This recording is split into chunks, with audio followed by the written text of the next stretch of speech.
이 강의는 단순히 지식을 이제 교양을 획득하는 데 목적이 있는 것이 아니라 성령 하나님의 임재 속에서 이 땅의 희년을 실현하는 이제 그런 분명한 목적을 이제 가지고 저는 이제 그런 마음으로 여기에 이제 서 있습니다. 여기 이제 먼저 이제 토지 회복에 대해서 말씀을 드리겠습니다. 레위기 25장 13절에 이 희년에는 너희가 각각 자기의 소유지로 돌아갈지라. 여기 이제 그 소유지라는 번역이 이렇게 많은 오해를 살 수 있는, 그러니까 사람이 땅을 소유할 수 있는 것으로 착각하게 할 수 있는 잘못된 번역이라고 생각을 합니다. 그래서 이 히브리의 아후자, 이것은 소유지가 아니라 그냥 땅으로 번역하는 것이 가장 좋겠다고 저는 생각을 하는데요. 그러니까 토지를 영구히 팔지 말 것은 토지는 다 내 것임이라. 너희는 나그네요 우고하는 자로서 나와 함께 있느니라. 토지가 다 하나님의 것이고 사람은 나그네일 뿐이기 때문에 사람이 토지 소유권을 갖는다는 것은 하나님의 뜻과 정면으로 충돌합니다. 그래서 이 나그네인 사람이 갖는 것은 토지 사용권일 뿐이기 때문에 그래서 여기를 그냥 점용지로 번역하든지, 이것이 좀 어려운 단어니까 그냥 땅으로 번역하는 것이 좋지 않나 생각합니다. 그래서 이 희년에는 너희가 각기 자기의 땅으로 돌아갈지라, 이렇게 하는 것이 그냥 좋겠다고 생각을 하고요. 그리고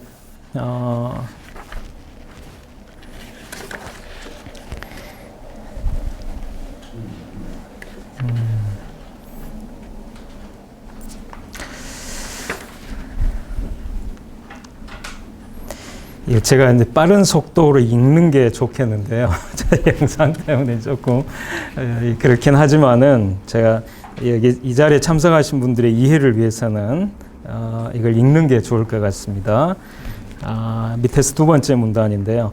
태초에 하나님이 땅을 창조하셨습니다. 그래서 땅은 다 하나님의 것입니다.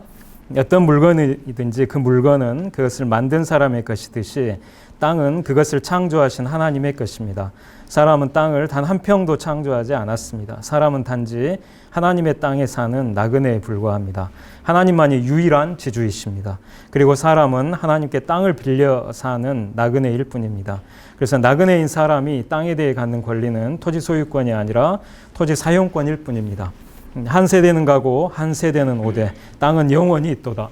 전도서 이 말씀을 생각하면 이 땅에 빈손으로 왔다가 잠시 후면 다시 빈손으로 떠나가야 할 이 공술의 공수거, 이 나그네에 불과한 사람이 영원한 땅을 소유하려는 탐욕은 참으로 어리석은 것입니다. 그래서 톨스토이는 사람에게는 얼마만큼의 땅이 필요한가라는 민담을 지어서 땅에 대한 사람의 어리석은 탐욕을 경계했습니다. 그 민담의 주인공은 악마의 유혹을 받아 땅을 탐내다가 끝내 악마의 조롱 가운데 죽음에 이르고 말았습니다. 그에게 필요한 땅은 그가 묻힐 무덤 한 평뿐이었습니다. 그래서 땅에 대해 절대적이고 배타적이고 영구적인 그 소유권을 얼마 후면 죽을 수밖에 없는 사람에게 보장하려 하는 제도, 그 토지 사유재산제인데요. 이것은 사람의 헛된 탐욕에 기초한 어리석은 제도인 것입니다. 땅의 유일한 소유주이신 하나님은 모든 인류에게 땅을 공평하게 선물로 나누어 주셨습니다.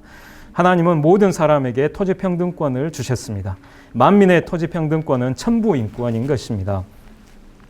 하나님은 모든 사람을 하나님의 형상으로 창조하셨죠. 그런데 하나님의 형상의 의미 중 중요한 것은 바로 왕이라는 뜻입니다. 고대 근동 세계에서 하나님의 형상은 왕을 지칭하는 말입니다. 왕입니다. 따라서 창세기에서 모든 사람이 하나님의 형상으로 창조되었다는 진리에는 주변 국가들에서 그 나라의 백성들을 모두 왕 한 사람의 노예로 전락시켜 통치하는 왕정에 대한 비판이 담겨 있는 것입니다. 더불어 모든 사람이 왕처럼 존귀하게 평등한 존재로 창조되었다는 뜻이 담겨 있습니다. 곧 하나님의 형상이라는 의구에는 평등 사상이 담겨 있는 것입니다. 이것은 사회주의의 하향 평등화가 아닙니다. 수령을 최고 정점으로 하고 모든 사람을 그 밑에 평등하다고 이렇게 하는 그런 게 아니라 모든 사람이 왕같이 고귀하게 평등하다. 이게 이제 하나님의 형상이라는 이 단어에 포함되어 있는 진리입니다. 그리고 하나님은 사람에게 복을 주시며 땅을 정복하라. 창조 명령을 주셨죠. 이 명령에 담긴 아주 깊고 넓은 의미들 중에 신앙적으로 가장 중요한 것은 하나님의 주권적 통치를 모든 영역에 구현하라. 이것일 텐데 그 외에도 이제 경제학적 의미가 있습니다. 토지를 사용하여 노동함으로써 부를 생산하라. 이런 뜻이 이 안에 내포되어 있습니다. 하나님의 이 복된 명령을 하나님의 형상으로 창조된 모든 인류에게 주셨습니다. 그런데 모든 인류는 하나님의 형상으로 창조되었기 때문에 모두 평등하죠. 따라서 하나님은 토지를 사용하여 노동함으로써 부를 생산하라는 이 복된 명령을 하나님의 형상인 모든 인류에게 평등하게 주신 것입니다. 요컨대 토지의 유일한 소유주이신 하나님은 모든 인류에게 토지의 평등한 사용권을 주신 것입니다. 그러므로 토지 평등권은 모든 인류의 천부 인권인 것입니다. 여기서 제외되는 사람은 한 명도 없습니다. 그리고 하나님은 토지 사용권을 이집트의 가혹한 종살이에서 해방된 이스라엘의 모든 가족에게 평등하게 나눠주셨습니다. 하나님은 모세에게 네 지파를 제외하고 다른 모든 지파의 각 가족 수를 헤아려 그 수가 많은 가족에게는 많이, 그 수가 적은 가족에게는 적게, 곧 1인당으로 환산하면 평등하게 토지를 분배하라고 명령하셨습니다. 근데 이 토지 평등 분배는 토지 면적의 평등 분배가 아니라 토지 가치의 평등 분배였습니다. 출애굽 후 광야에서 모세는 12명을 보내면서 가나안 땅이 어떠한지 정탐하라고 명할 때 그 땅이 좋은지 나쁜지, 비옥한지 메마른지, 나무가 있는지 없는지를 탐지하라고 말했습니다. 그것은 가나안 땅이 과연 하나님의 말씀대로 젖과 꿀이 흐르는 땅인지 여부를 의심해서 그걸 확인하라고 한 게 아니라 향후에 앞으로 토지 가치에 입각한 토지 평등 분배를 염두에 둔 것이었습니다. 곧 가나안 땅의 각 지역마다 그 땅이 상대적으로 좋은지 나쁜지, 곧 비옥한지 메마른지, 나무가 있는지 없는지 등을 알아야만 그에 따라 상대적으로 좋은 땅을 받는 지파들, 가족들에게는 좁은 면적으로 주고 상대적으로 나쁜 땅을 받는 지파들, 가족들에게는 넓은 면적으로 주는 방식으로 이스라엘 자손에게 평등하게 토지 분배를 해줄 수 있기 때문입니다. 그러니까 우리가 토지 면적의 평등 분배로 잘못 오해하기 쉬운데 그게 아니라 토지 가치의 평등 분배였다는 것입니다. 나중에 하나님의 명령에 따라 가나안 정복 전쟁을 지휘하고 토지 분배를 주도한 여호수아는 약 40년 전에 이 정탐 때 자신이 직접 보고 기억하고 있던 가나안 땅의 각 지역별로 그 땅들의 좋고 나쁨에 따라 이스라엘 자손에게 토지를 평등하게 분배했을 것입니다. 이에 대해 이제 요세푸스가 쓴 유대 고대사에 의하면 여호수아는 단순히 토지 면적을 사람 수로 나누어 그 수대로 이스라엘 각 가족에게 평등하게 분배한 것이 아니라 땅의 비옥도에 따른 토지 가치를 고려하여 가치가 높은 토지는 가치가 낮은 토지에 비해 1인당 토지의 면적을 작게 하는 방식으로 토지를 평등하게 분배했던 것입니다. 이것이 합리적인 방식이고 상식에 부합합니다. 그래서 요세푸스가 쓴 글이 그 밑에 인용되어 있는데요. 굵은 글씨로 된 걸 보시면 그는 또한 여호수아는 이들에게 비옥한 땅과 그렇지 못한 땅을 나누어서 정확히 측량해오라고 지시했다. 가나안 땅은 비옥한 정도가 일정하지 않아 매우 비옥해 보이는 평지도 이제 여리고나 예루살렘 근방의 비옥한 땅과 비교하면 상대도 되지 않는 경우가 있기 때문이다. 따라서 주로 산이 많고 평지는 얼마 안 되지만 이런 곳은 유독히 비옥하고 경관이 수려했기 때문에 이런 이유로 여호수아는 각 지파의 땅을 분배할 때 땅의 크기보다는 땅의 비옥성에 기준을 두고 이 토지 가치를 기준으로 했다는 것이죠. 분배하겠다고 생각한 것이다. 어떤 땅 1에이커가 다른 땅 1000에이커와 맞먹는 경우, 그래서 그 다음 페이지인데요. 지파의 크기에 비례하여 9지파와 므낫세 반지파에게 땅을 분배했다. 땅의 크기는 제일 작았지만 가장 비옥한 부분을 이제 베냐민 지파가 받습니다. 그러니까 베냐민 지파는 땅의 크기는 제일 작았지만 가장 비옥한, 그러니까 토지 가치가 기준이었다는 것이죠. 토지 가치가. 근데 이제 이 토지 가치가 바로 지대입니다. 땅지 대가돼 가지고 토지 사용료, 토지 사용의 대가로 이제 번역되는 그 지대. 이제 건물 사용료 중에 이제 토지분 사용료, 그게 지대고요. 농지 사용료, 그게 그러니까 예전에 소작료라고 했던 그게 지대입니다. 그래서 토지 가치의 평등 분배, 이 말은 지대의 평등 분배, 지대라는 말과 사실 같은 말입니다. 그래서 이 이스라엘 출애굽 이스라엘 백성은 지대를 평등 분배하는 그런 토지 제도를 가지고 있었다. 이렇게 이제 요약할 수가 있는 것입니다. 그리고 이 지대 평등 분배가 우리 시대로 적용되면은 지대 기본소득이 됩니다. 이 땅에 사는 모든 사람에게 평등하게 지대를 분배하는 이제 그런 제도로 적용이 될 수가 있는 것이죠. 이처럼 하나님은 토지 가치를 고려하여 땅을 평등하게 분배해 주신 후에 50년마다 희년이 오면 땅을 잃어버린 가난한 사람들이 그 땅을 되찾을 수 있게 해 주셨습니다. 여기에는 바로 모든 사람에게 토지 평등권을 보장하시려는 하나님의 뜻이 담겨 있습니다. 희년에 땅을 되찾는다는 것은 조상으로부터 물려받아 자손에게 물려줘야 할 기업인 땅을 50년마다 회복한다는 것입니다. 곧 50년마다 토지 평등권을 회복하는 것입니다. 비록 부모는 가난할 수 있으나 그 자녀 세대는 50년마다 땅을 되찾음으로써 모든 사회 구성원이 평등하게 재출발할 수 있게 됩니다. 이런 사회에서는 가난이 세습되는 일은 일어나지 않습니다. 우리 시대 부가 세습되고 빈곤이 세습되는 우리 사회 현실과는 완전히 다른 새로운 사회인 것이죠. 이 희년 사회는. 희년은 제도화된 출애굽입니다. 출애굽은 이스라엘 백성이 애굽에서 바로의 종으로 섬기다가 자유를 얻은 사건이자 그 후에 약속의 땅으로 들어가 토지를 얻은 사건입니다. 그러니까 출애굽은 자유와 토지를 얻은 사건인 겁니다. 이와 마찬가지로 희년에도 가난한 사람이 자유와 토지를 되찾습니다. 따라서 희년은 출애굽 사건이 50년마다 일어나도록 제도화한 것입니다. 그래서 희년은 제도화된 출애굽이라고 하는 것입니다. 내 이웃에게 팔든지 내 이웃의 손에서 사거든 너희 각 사람은 그의 형제를 속이지 말라. 이 목적어는 땅입니다. 땅을 사고 팔 때를 말합니다. 여기서 팔다, 히브리어 마카르라는 동사가 땅을 목적으로 할 때 그 뜻은 소유권을 팔다라는 뜻이 아니라 사용권을 팔다라는 뜻입니다. 땅에 대해서는. 그래서 우리말로는 임대하다 이런 뜻이 됩니다. 토지는 다 하나님의 것이기 때문에 토지 소유권은 오직 하나님께만 있으므로 사람이 토지 소유권을 사고 팔 수 없는 것입니다. 오직 토지 사용권을 사고 팔 수 있을 뿐인 거죠. 즉 사고 파는 것은 토지 자체가 아니라 토지의 사용권일 뿐입니다. 그리고 이 토지 사용권은 영구적으로 사고 팔 수 없고 다음 희년까지 한시적으로 사고 팔 수 있을 뿐입니다.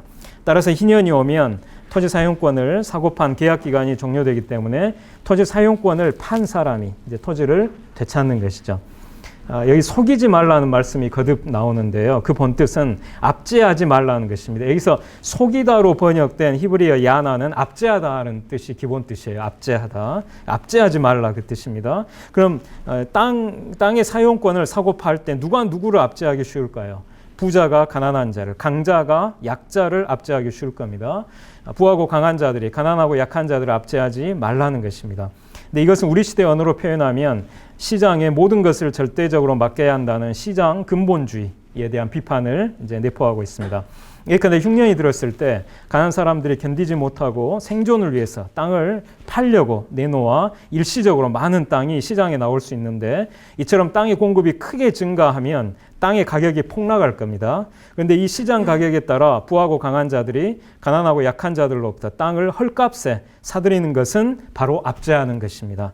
하나님이 이것을 금하신 것입니다. 그러니까 속이지 말라, 압제하지 말라는 말씀은 토지 사용권 매매 가격을 결정할 때 시장의 수요 공급에 따라 결정되는 폭락한 가격이 아니라 정당한 가격을 지불해야 한다는 것입니다. 그 정당한 가격은 지금부터 다음 희년까지 남은 횟수 그리고 한 해 그 소출의 다소를 좌우하는 땅의 비옥도에 따른 한 해 동안의 땅의 가치 이 두 가지에 따라 결정되는 가격 그것을 주고 이렇게 사고 팔아야 된다. 절대 흉년시에 헐값으로 값을 후려쳐서 그렇게 하면 안 된다. 이렇게 이제 말씀하신 것입니다. 그리고 이제 34쪽입니다. 34쪽. 중간인데요. 레기 25장 17절 말씀입니다. 굵은 글씨로 되어 있는 너희 각 사람은 자기 이웃을 속이지 말고 내 하나님을 경외하라. 나는 너희의 하나님 여호와니라.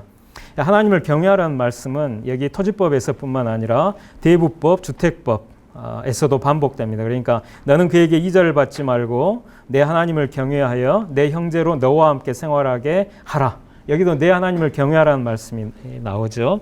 이처럼 하나님을 경외한다는 것은 가난한 사람에게 땅값을 헐값으로 후려쳐서 사들이지 않는 것이고, 하나님을 경외한다는 것은 가난한 사람에게 이자를 받지 않는 것이고, 가난한 사람을 집에 맞아들여 함께 사는 것이고, 가난한 사람을 엄하게 가혹하게 부리지 않는 것이다. 이게 하나님을 경외하는 것이다. 이렇게 이제 말씀합니다. 참고로 이제 느헤미야가 희년 개혁을 느헤미야 5장에서 실현을 할 때 그때 하나님을 경외하라라고 귀족들과 민장들에게 요구합니다.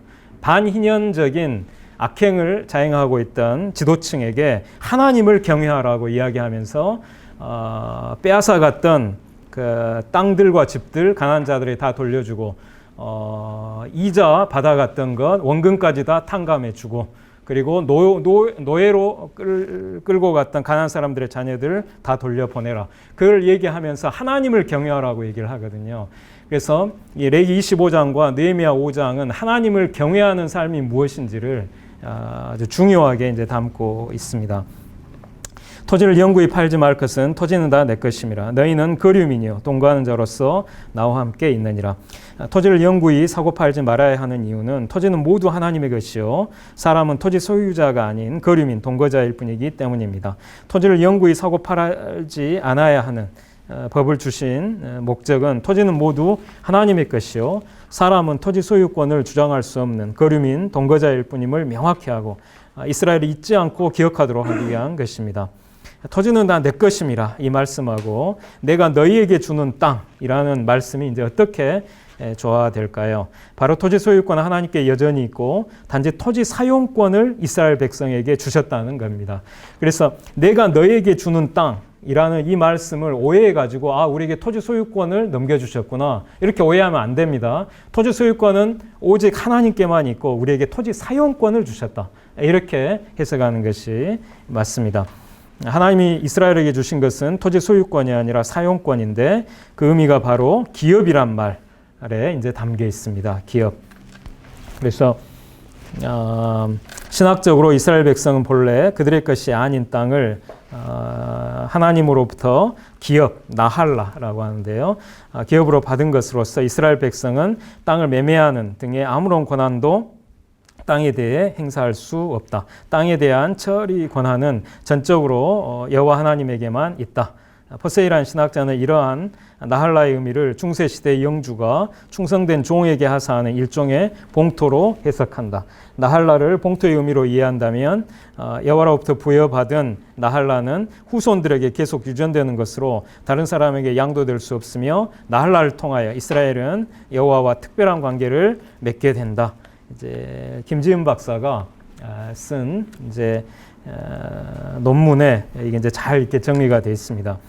그래서 포세이에 의하면 구약 성경에서 보통 하나님이 이스라엘 백성에게 주신 땅을 가리키는 기업, 그 히브리어 나할라는 중세 유럽의 영주 봉신 계약에 담긴 언어로 표현할 경우 영주이신 하나님이 봉신인 이스라엘 백성에게 충성을 요구하시며 나누어 주신 봉토와 같습니다.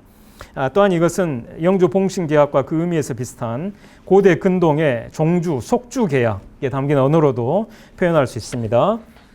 그래서 우리는 성경의 언약 개념에 대한 기원을 설명해 줄 수 있는 예를 고대 근동세계에서 사용했던 종주와 속주의 계약 관계에서 찾아볼 수 있다.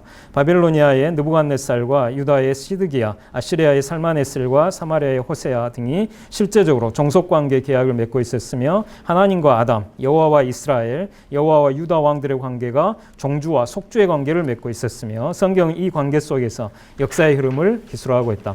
이때 중요한 것은 속주와 신민들의 관계가 계약적 연대성을 형성하여 속주의 종주에 대한 충성도의 여하에 따라 속주의 신민들의 운명이 결정된다는 점이다. 속주가 종주에게 충성하면 속주의 신민들은 그 속주와 함께 평화를 누리고 복을 받지만 속주가 종주에게 반역을 할 경우 신민들은 속주의 반역적 저주를 함께 받는다는 것이다. 이것은 이제 손석태 교수님이 이제 쓰신 논문에 잘 정리되어 있는 겁니다. 기업 곧 나할라를 종주 속주 계약으로 표현할 경우 이것은 세계 모든 나라를 통치하시는 종주이신 하나님이 그분의 통치하에 있는 이스라엘 나라를 대표하는 모세를 통해 이스라엘 백성에게 충성을 요구하시며 나누어 주신 땅과 같습니다. 원래 종주 속주 계약은 국제정치의 지배 종속 관계에서 강대국의 왕인 종주와 그가 지배하는 약소국의 왕인 속주, 속주할 때 주자가 고울 주자가 아닙니다. 이게 주인 주자입니다. 그래서 약소국의 왕을 속주라고 합니다. 그래서 속주 및 그 속주의 신민 사이에 맺은 계약인데, 하나님이 모세를 통해 율법을 주실 때는 이스라엘의 왕정이 도입되지 않았으므로 모세는 왕인 속주는 아니지만 속주의 역할을 대신하여 이스라엘 백성과 함께 하나님과 언약을 맺은 것입니다. 영주 봉신 계약의 언어로 표현하든 아니면 종주 속주 계약의 언어로 표현하든 관계없이 기업으로 번역된 나할라의 본질은 토지가 모두 하나님의 것으로서 토지의 유일한 소유주이신 하나님이 이스라엘 백성에게 순종을 요구하시며 토지 사용권을 주셨다는 것입니다.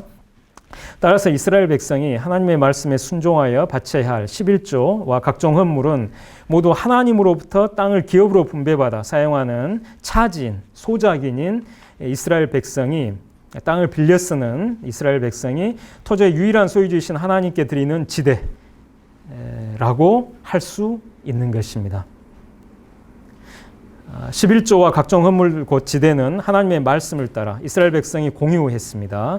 곧 이스라엘 백성이 하나님께 바친 11조와 각종 헌물을 하나님께서는 제사장, 레위지파, 고아, 과부, 나그네뿐만 아니라 그것들을 바치는 사람들의 가족까지 포함하여 약속의 땅에서 사는 모든 백성을 위해 공공재정으로 사용하게 하셨습니다.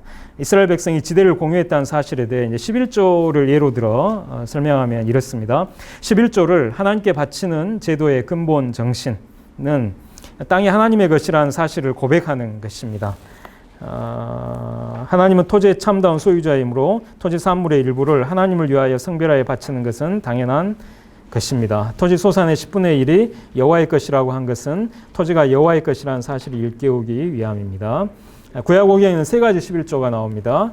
그 가운데 제1의 11조는 레위인에게 준 것이고, 제2의 11조는 생산자가 자기 가족과 함께 여호와 경외하기를 배우며 먹고 즐거워하도록 하기 위해 사용된 것으로, 그래서 이제 여호와 경외하기를 배운다 해서 교육이고요, 먹고 즐거워하라 해서 축제입니다. 이걸 교육과 축제의 11조라고도 합니다. 제2의 11조를. 이때 이제 자기 성읍의 레위인을 재버리면 안 됩니다. 그리고 제3의 11조는 매 3년 끝에 3년마다 성읍에 저축하여 레위인, 나그네, 고아, 과부, 그러니까 기업이 없는, 땅이 없는 가난한 사람들에게 준 것입니다. 그래서 제3의 11조를 구제의 11조라고 합니다. 성경에 이렇게 세 가지 11조가 이렇게 나옵니다. 38쪽입니다. 중간.